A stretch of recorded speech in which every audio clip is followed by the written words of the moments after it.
추석 명절들 잘 지내셨습니까? 우리 옆에 분이랑 인사하십시다. 추석 명절 잘 지내셨어요? 명절 잘 지내셨어요?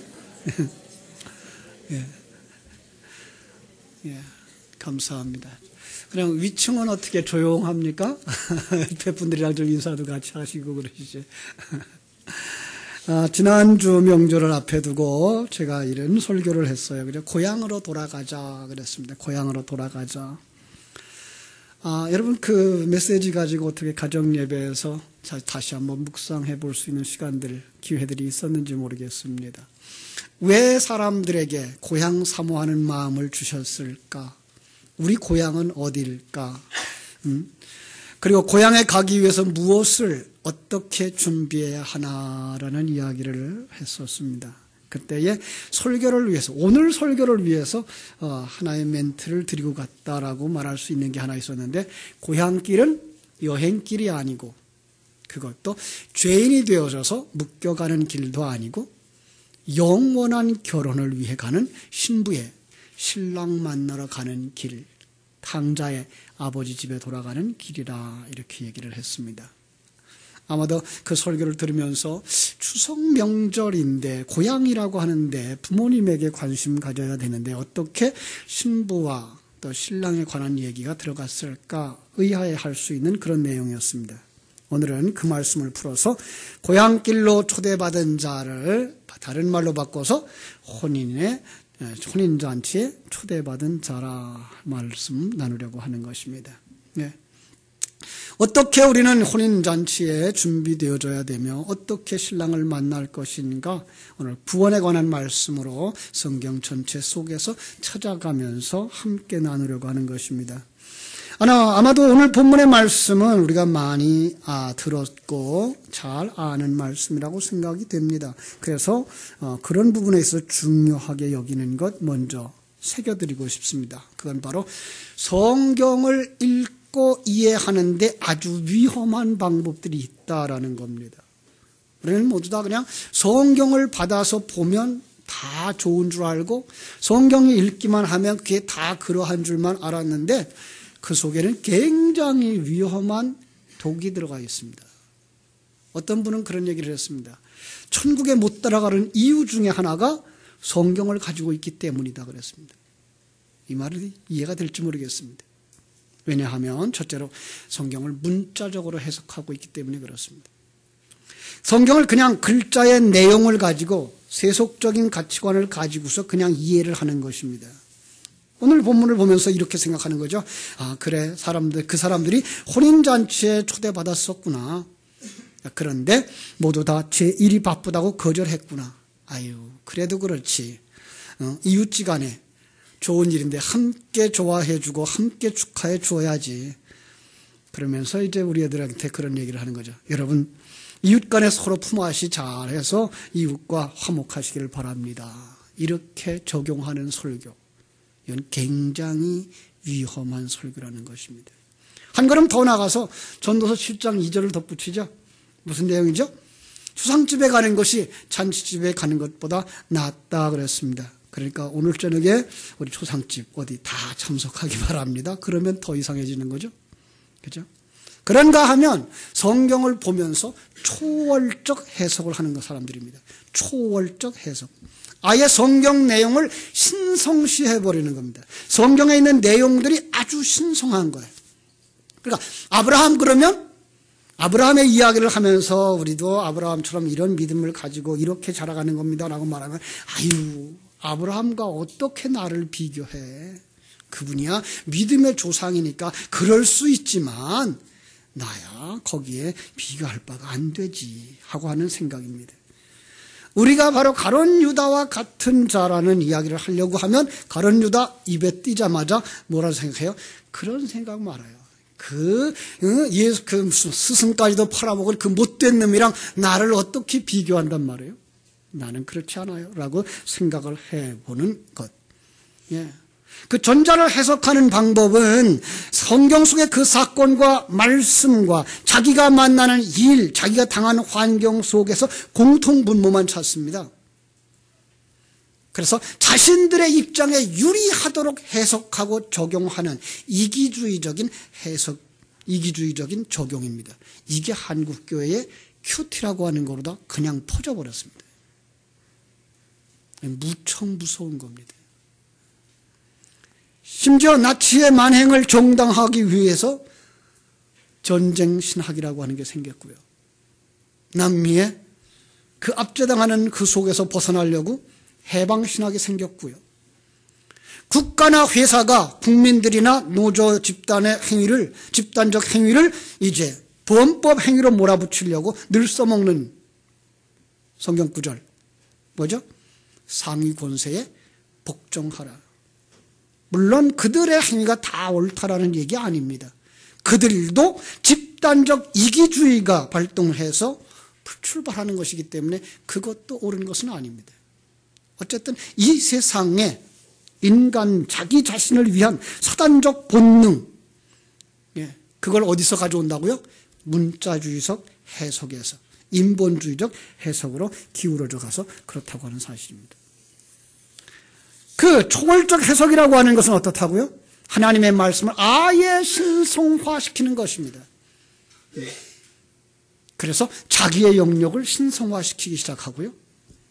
심지어는 신성하고 초월적인 그 가르침에 우리는 범접할 수 없다라고 생각하고 그저 그 말에 그냥 순종하는 겁니다. 그리고 자기들은 아무것도 하지 아니하려고 하고 신성의 그늘 속으로 들어가 버리는. 그래서 성경이 뭐라 그래요? 회개하고 기도하는 것만으로도 우리는 용서받을 수 있고 구원받을 수 있다라고 생각하는 겁니다.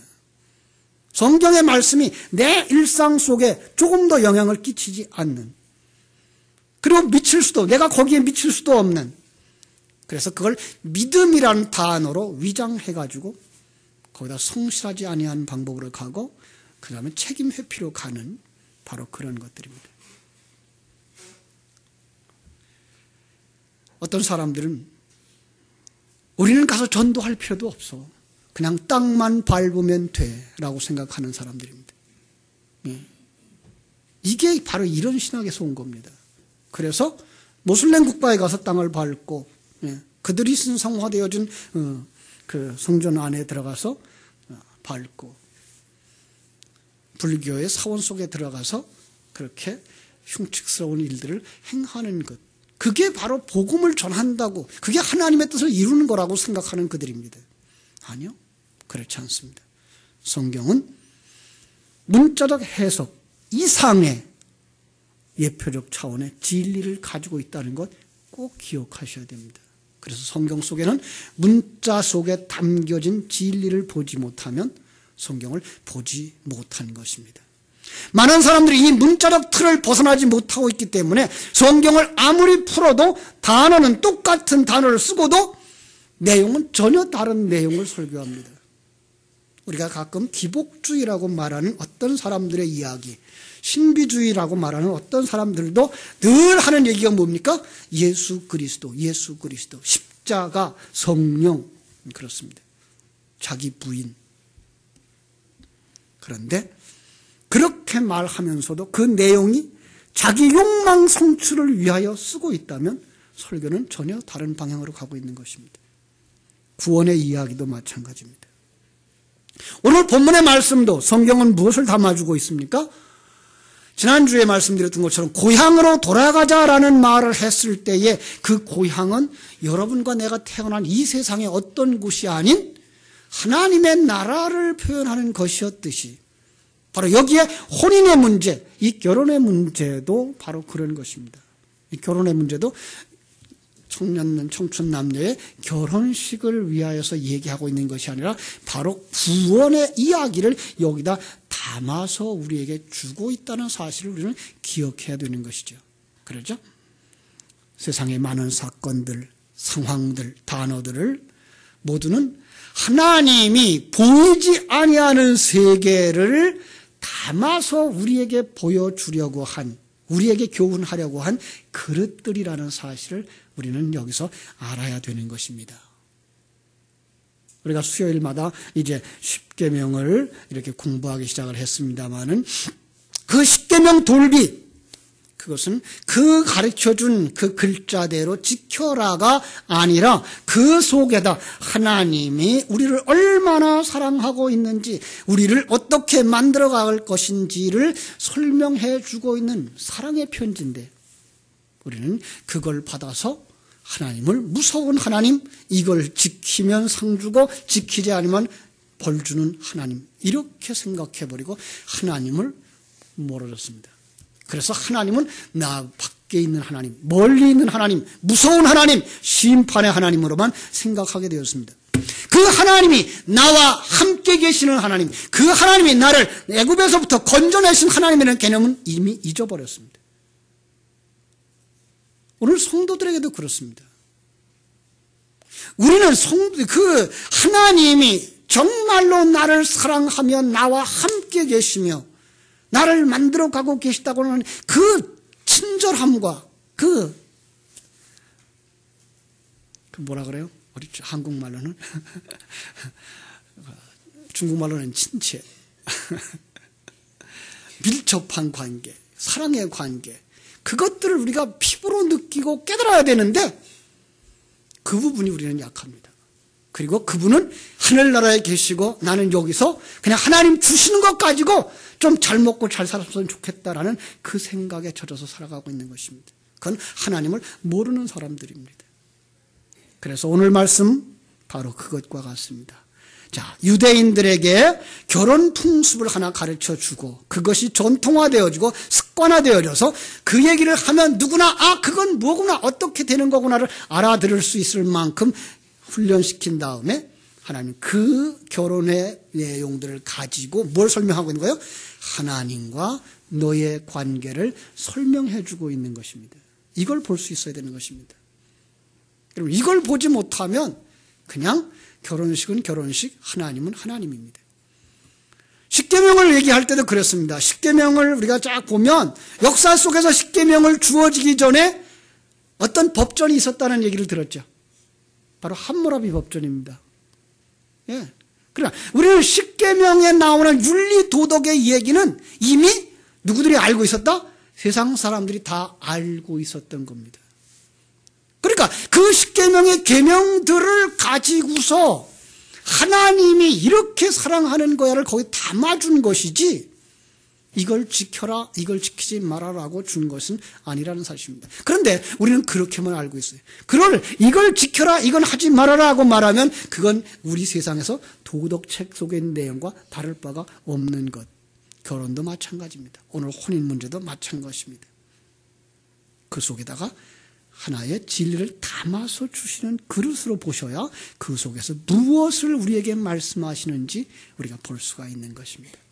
오늘 본문에 나오는 그 혼인잔치는 가나의 혼인잔치와 조금 다른 배경을 가지고 있습니다. 자, 요한복음에는 가나의 혼인잔치가 있습니다. 그런데 여기에는 이제 또 비유로 나오는 혼인잔치가 있습니다. 저자마다 자기 말씀을 정리하기 위해서 말씀의 순서를 정리해서 어떤 메시지를 전하고 있기 때문에 그렇습니다. 마태는 오늘 혼인에 관한 구원의 내용을 어떤 배경 속에 놓았는지 한번 살펴보겠습니다. 22장 앞에 무슨 장이죠? 21장이죠. 21장을 보면 어떤 얘기가 나오죠? 21장 1절부터 이제 11절까지의 내용을 보면 예수님께서 어디로 내려가십니까? 예루살렘 성으로 들어가시는 그림이 그려지고 있습니다. 그러면 우리 얼른 생각나야 되죠. 그동안 요한복음 2장에서 예수님이 예루살렘 입성하시는 그 장면입니다. 그때에 그 예루살렘 성을 뭐라고 표현했죠? 예루살렘 성. 그건 바로 내 안이라고. 그래서 예수님이 내 안에 들어오시는 그 그림이라고 그랬습니다. 바로 이것도 그렇게 보시면 됩니다. 예수님이 이제 예루살렘 성으로 들어오셔서 처음으로 하신 일이 무엇입니까? 그게 이제 12절부터 17절까지 나오는 이야기입니다. 그리고 계속해서 이제 18절부터 22절까지. 그 다음에 이제 또 다른 내용이 나옵니다. 자, 첫 번째가 뭐예요? 성전을 청결케 했다 그랬는데 제가 요한복음 2장을 강의할 때 그런 얘기를 했습니다. 그건 바로 옛 성전을 헐라라는 이야기다. 그냥 청소하는 정도가 아니라 그것은 버려야 될 것들이니까 예수님이 말 그랬습니다. 너희가 이 성전을 헐라 내가 사흘 동안에 다시 세우리라 라고 말씀하셨다고. 그때의 그 성전, 그건 뭡니까? 옛사람인 것을 우리가 알 수 있습니다. 옛사상과 형식, 그 가치관을 헐라. 무엇으로 헐 수 있습니까? 하나님의 말씀, 진리로만 헐어버릴 수가 있습니다. 그래서 우리는 진리를 가져야 되고 진리를 묵상해야 되는 것입니다. 그러면 내가 사흘 동안에 새 성전을 세우리라. 그래서 사흘 동안에 헐고 사흘 동안에 세우는 그 모습의 그림을 우리는 그릴 수 있어야 되는 것입니다. 다시 말하면 우리의 일생토록 십자가를 사선으로 그어놓고 옛사람은 점점 벗어버리는 그림이며 새사람은 점점 완성되어지는, 옛성전은 점점 무너지는 그림이고 새성전은 점점 완성되어지는 그 그림으로 그려야 되는 것입니다. 그래서 진리를, 하나님의 뜻을 오해하고 있는 유대인들, 그들뿐만 아니라 오해하고 있는 누구? 내 옛사람에게 마치 포도원 농부 같구나, 마치 어리석은 혼인잔치에 초청해도 거절하는 자들 같구나 라고 말씀하시면서 그걸 무너뜨려야 하는 거야 라는 얘기를 하는 것입니다. 그래서 24장 1절에 나오면 이런 말씀이 있습니다. 예수께서 성전에서 나와서 가실 때에 제자들이 성전 건물을 가리켜 보이려고 나오니 대답하여 이르시되 너희가 이 모든 것을 보지 못하느냐? 내가 진실로 너희에게 이르노니 돌 하나도 돌 위에 남지 않고 다 무너뜨려지리라. 옛성전, 옛사람은 어떻게 한다고요? 그 흔적도 남기지 않고 다 부숴버려야 된다라고 말씀하시는 것입니다. 성경을 이렇게 그 스토리를 가지고서 읽어낼 수 있으면 성경이 정말로 풍성해지고 하나님이 우리에게 주신 사랑과 구원의 이야기가 아주 풍성해지고 충만되어집니다. 그런데 그걸 보지 못하면 성경이 말하고 있는 그 문자에 끌려서 이리 끌려가고 저리 끌려가는데 마치 영화 보는 것과 같습니다. 영화들 보시나요? 이제 또 우리 기독교인들 그래놓으면 영화는 절대로 보면 안 되는 사람들이 돼버렸어요. 그죠? 보십시오. 그런데 그 영화 속에서 감독이 무엇을 말하려고 하고 있는지를 보고서 보셔야 됩니다. 그러니까 감독이 그 작가가 영화 속에서 꼭 메시지를 가지고 들어와서 주는 겁니다. 근데 우리는 그거 보지 못하면 그 영상 속에 나와 있는 배우들이 그 이야기만 보게 되어지고 그들의 감정을 따라서 그들이 울면 나도 울고 그들이 웃으면 나도 웃다가 끝나버려요. 그 웃음과 울음 속에서도 약간의 감동은 있다 그럽니다만은 그 메시지를 주려고 했던 감독의 그 깊은 뜻을 헤아려서 받은 그 충격과 그 감동과는 전혀 다른 그 기쁨을 느끼지 못하는 것과 같습니다. 우리 자녀들도 마찬가지입니다. 자녀들이 자라나면서 부모가 자녀에게 베푸는 그 깊은 내용, 그 메시지를 읽을 수 있다면 부모님을 순종하고 그리고 효도할 수 있습니다. 그런데 그 부모님의 깊은 메시지를 읽어내지 못하는 아이들, 철없는 어린아이, 아버지 손에 있는, 어머니 손에 있는 초콜릿 보면 웃고 회초리 보면 우는 것으로 그렇게 살다 보면 한평생 지나고 나서 좋았던 일은 다 잊어버리고 아팠던 일만 생각하니까 부모님이 싫습니다. 그런데 오늘날 교육이 이런 깊은 묵상의 시간들을 못 가지게 만듭니다. 요즘 이 영상 매체들, 갓 태어난 아이들이 뭘 봅니까? 텔레비전을 봅니다. 갓 태어나서 이제 3개월 됐는데 눈이 겨우 뜨여지는데 걔네들의 눈동자가 텔레비전에게 고정되어져 있습니다. 텔레비전도 이런 그 이야기를 가지고 있는 길게 펼쳐지는 그런 건 안 봅니다. 제일 잘 보는 게 뭔지 아십니까? 광고입니다. 왜냐하면 광고에는 회전 속도가 굉장히 빠르기 때문에 거기에 맞춰져 들어가는 겁니다. 그렇게 습관화되어진 애들이 학교에서 공부를 하는데도 머리를 써서 묵상하고 그것이 깊은 뜻이 무엇인가 하나도 생각을 안 합니다. 그래서 요즘 어린아이들이 가장 큰 문제가 공식화되어진 23 더하기 47은 하면 답을 쓰는데 말로 풀어놓은 이야기를 하면 이게 무슨 뜻이에요? 이건 더 해야 되는 거예요? 빼야 되는 거야를 모른다는 겁니다. 예. 깊이 생각을 안 하는 겁니다. 생각할 시간도 주지를 않습니다. 그러니까 우리는 점점 그 보이는 것에 그리고 시각적인 것에 그리고 촉각적인 것에 정신이 팔려 있는 동안 깊은 내면의 세계들은 병들어 가고 있는 것입니다. 오늘 혼인잔치의 비유도 그런 깊은 내용을 모르면 그들의 현장 속에 일어난 그 상황만 볼 수가 있습니다. 자, 오늘 혼인잔치가 어디에 연결되어져 있는지 아십니까? 21장 23절에 연결되어져 있습니다. 23절. 예수께서 성전에 가르치실 때에 대제사장들과 백성의 장로들이 나와 이르되 내가 무슨 권위로 이런 일을 하느냐 또 누가 이 권세를 주었느냐라고 질문하는 데서부터 시작됩니다. 그랬더니 예수님이 세례 요한의 세례를 이야기하면서 그 세례가 어디서 왔는지 내게 말하라. 그러면 내가 너에게 대답해 주리라. 그런데 그들이 대답을 하지 않자 그들에게 비유로 말씀해 준 것이 포도원 농부의 비유고 그 다음에 나오는 것이 뭐예요? 혼인잔치의 비유입니다. 나중에 기회 있으면 포도원 농부의 비유를 말씀드리겠습니다만 오늘은 혼인잔치의 비유를 말씀하는 것입니다. 자, 혼인잔치의 비유 이야기입니다. 어떤 임금이 이것이 바로 바실리우스라고 하는 왕입니다. 왕이 사람을 파송해서 그 청한 사람들을 혼인잔치에 오라고 했습니다. 자, 구원의 문제에서 구경꾼이 있을까요? 없을까요? 없습니다. 그렇다면 초청받은 자는 구경꾼으로가 아니라 거기에 혼인의 대상자입니다. 예. 이런 생각을 가지고 들어가셔야 됩니다.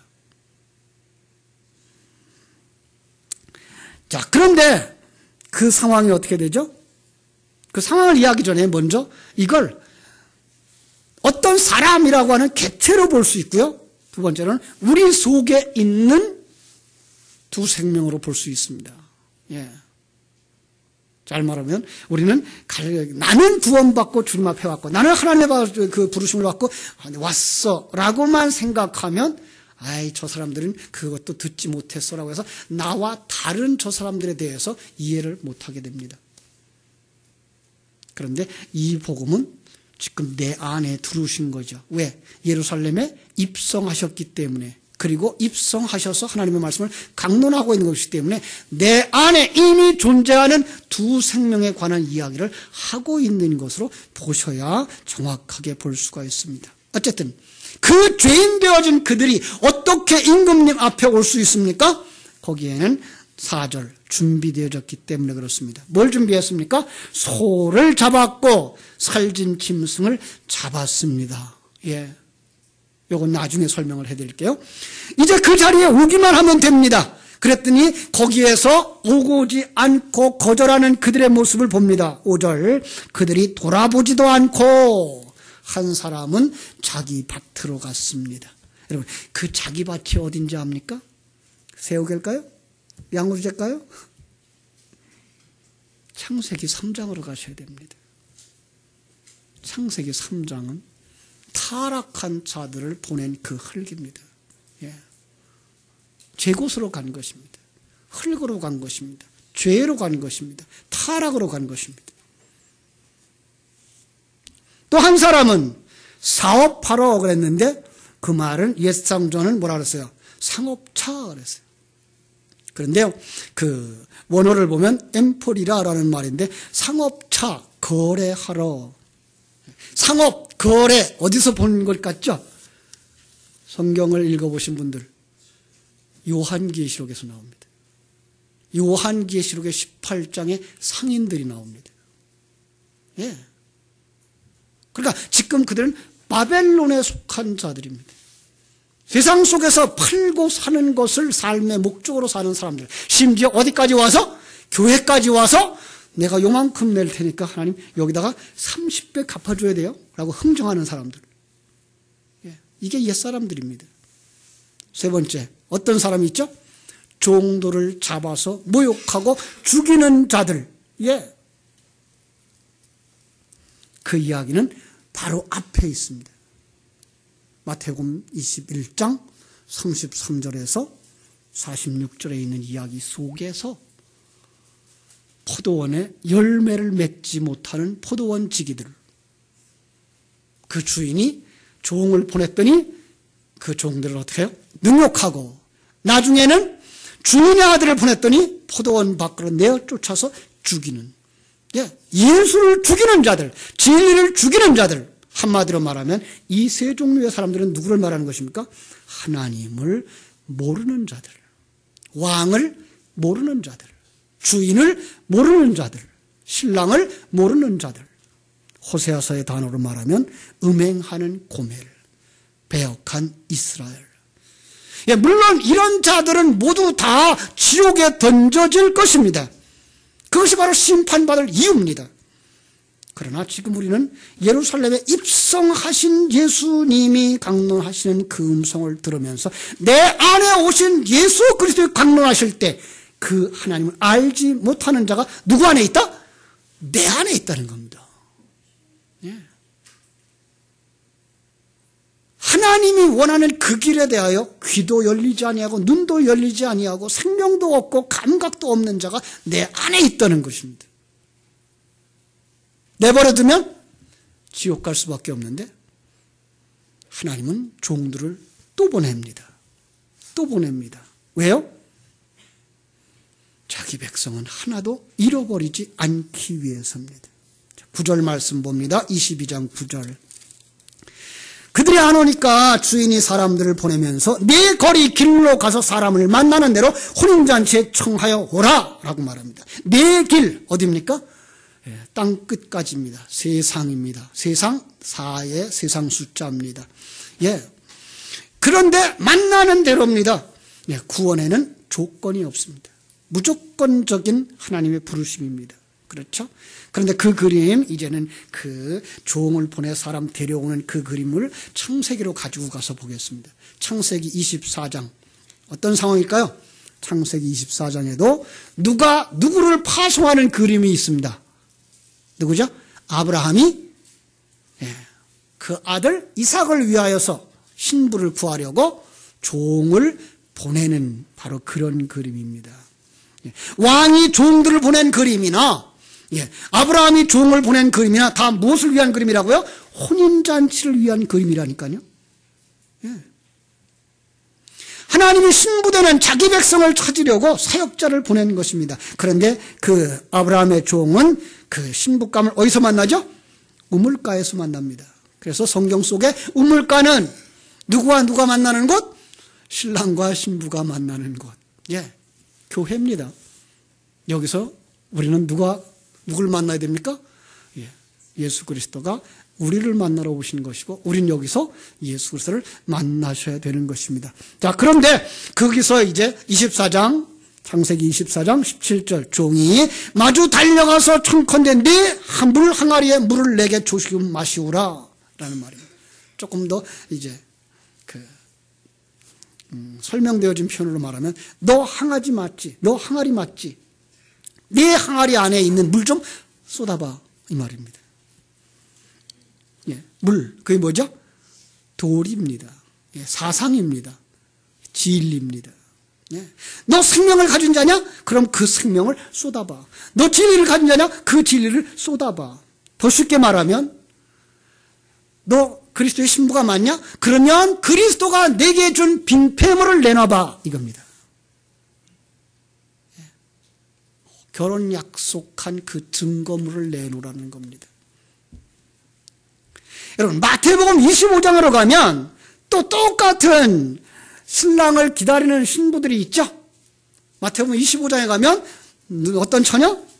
지혜롭고 미련한 처녀의 비유가 나오는데 거기에서 빙폐물 얘기를 합니다.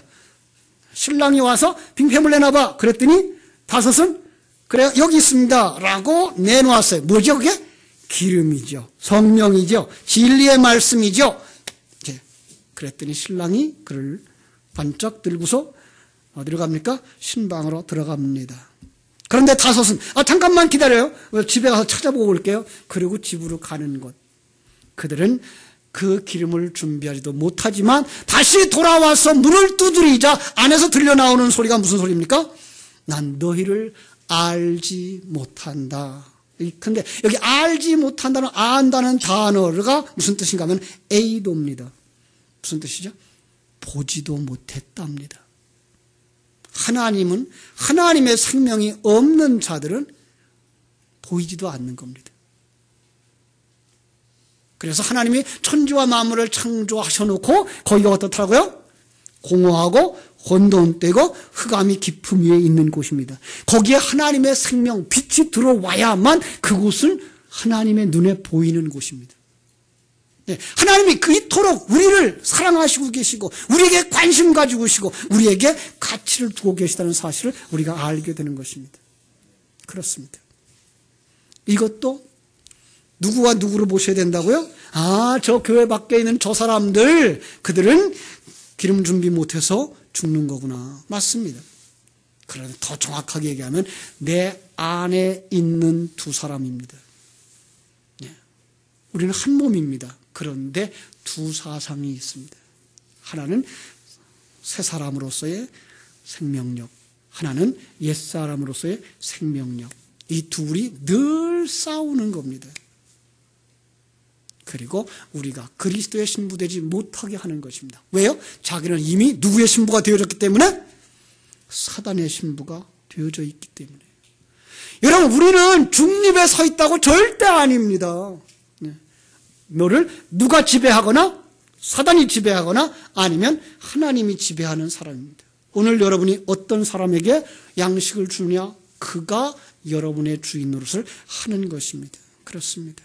그런데 오늘 본문으로 돌아가서 본문에 아주 마지막 극적인 상황이 벌어집니다.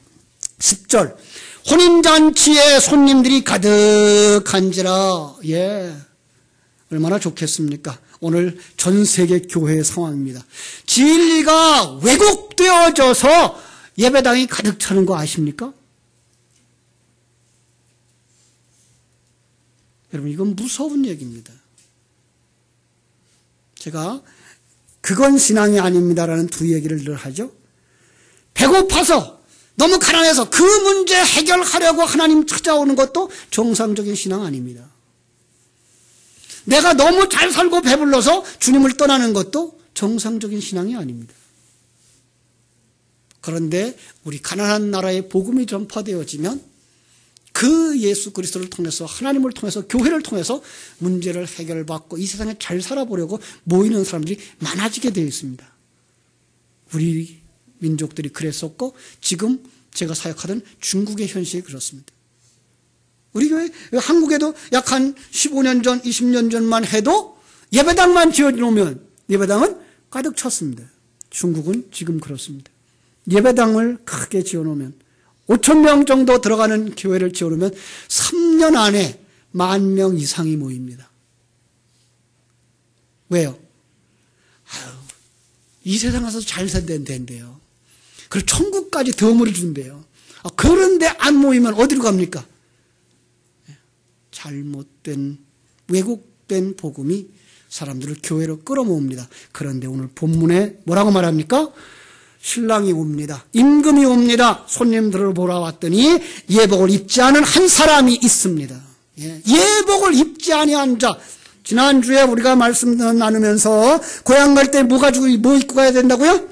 때때 옷 입고 가야 된다고 그랬습니다. 그죠? 예수 그리스도의 의를 입고 가야 되는데 그는 그게 초라해 보여서 자기가 무화과 잎으로 치마를 해서 자기의 수치를 가리우고 있는 자입니다. 자기가 배경으로 삼고 있는 5 남편 두고 있는 여자입니다. 주님이 그를 뭐라고 물습니까? 주인이 뭐라 그럽니까? 임금이? 사환에게 말하되 손발을 묶어 바깥 어두운 데 내던지라. 거기서 슬피 울며 이를 갈게 되리라. 이걸 개인과 개인의 관점에서 본다 그러면 그 사람은 어떤 사람입니까? 되새김질 할 것이 없는 사람입니다. 여러분, 왜 여기서 이를 간다고 말할까요? 우린 모두 다 이를 가는 사람들입니다. 그런데 이를 가는데 거기에 먹을 것, 씹을 것이 있으면 그게 되새김질이고, 그 되새김질 할 것이 없으면 그런 이를 갈게 되는 겁니다. 그 모습입니다. 자기는 이제까지 진리를 가진 자인 줄 알고 믿음을 가진 자인 줄 알고 살아왔는데 실상은 뭐 하고 있었더라? 헛일을 하고 있었더라는 것입니다. 그는 어디에 간다? 바깥 어두운데 내어 쫓김을 당하는 것입니다. 누가 할까요? 그 일을? 하나님이 하십니다. 자, 이걸 우리 몸으로 보면 우리 몸 안에 옛사람과 새사람, 그죠? 옛사람은 어떻게 한다? 하나님이 묶어다가 어디로 던져요? 지옥에 던지고, 그 지옥에 던지는 그 사건들이 요한계시록 6장부터 18장까지의 폭격인 거죠. 재앙이라고 말하죠, 사실은. 그런데 그건 그 옛사람들을 부수기 위해서 불화살을 쏘고 우박을 던지고, 그죠? 하나님이 책망하시고 채찍질하고 찢어버리고 망하게 해서 다 지옥에 던져버릴 옛사람인 것입니다. 여러분은 그리스도의 신부입니까? 세마포를 입으셨습니까? 여러분, 이제는 주를 떠나지 마십시오. 그 말씀이 간음하지 마라라는 것입니다. 그리고 주님과 함께 영원한 행복한 삶을 살기 위해 주님과 친해지십시오. 여러분, 결혼했는데 남편과 남자와 친하지 않다, 그 남자와 친하지 않다, 살겠습니까? 아버지 집에 돌아가는데 아버지가 딴 남자야. 아버지가 아니야. 내가 생각했던 그 아버지가 아니냐. 여러분, 거기 살겠습니까? 안 됩니다. 그래서 여러분들은 진리의 말씀 속에서 신랑에 대해서 깊이 알아가시고, 그리고 여러분 아버지를 깊이 알아가시는 그 은혜 속에서 충만되어져 영원한 잔치 속에 그 기쁨과 즐거움을 누리며 살아가게 되기를 주님의 이름으로 축원합니다. 기도하겠습니다. 하나님 우리 아버지, 크신 은혜와 사랑을 감사하고 찬송과 영광을 올려드립니다. 하나님의 사랑하심을 입은 귀한 자녀들이 다 혼인잔치의 청함을 받은 신부들인 것을 깨달아 알게 해주시니 감사합니다. 신부로 부르시고 내버리는 것이 아니라 우리 안에 있는 신부가 아닌 부분들, 옛사람과 옛사상과 세속적인 것들을 떼어내시는 하나님의 손길을 보는 눈들이 열려지게 하시고, 물론 우리 밖에 복음을 듣지 못하고 복음을 가진 성도들을 도구로 하나님의 백성으로 만드는 여러 가지 도구들이야 하나님의 백성을 만들고 나서 지옥에 던져버릴 것은 당연하지만, 우리 속에조차 그것이 남아있어서 하나님 우리 속에서 일하고 계시는 그 사실에 감격하고 내 삶과 인생 속에서 하나님의 손길을 느끼면서 찬송하고 기뻐할 수 있는 그리스도의 신부들이 다 되게 하여 주시옵소서. 예수님의 이름으로 기도하옵나이다. 아멘.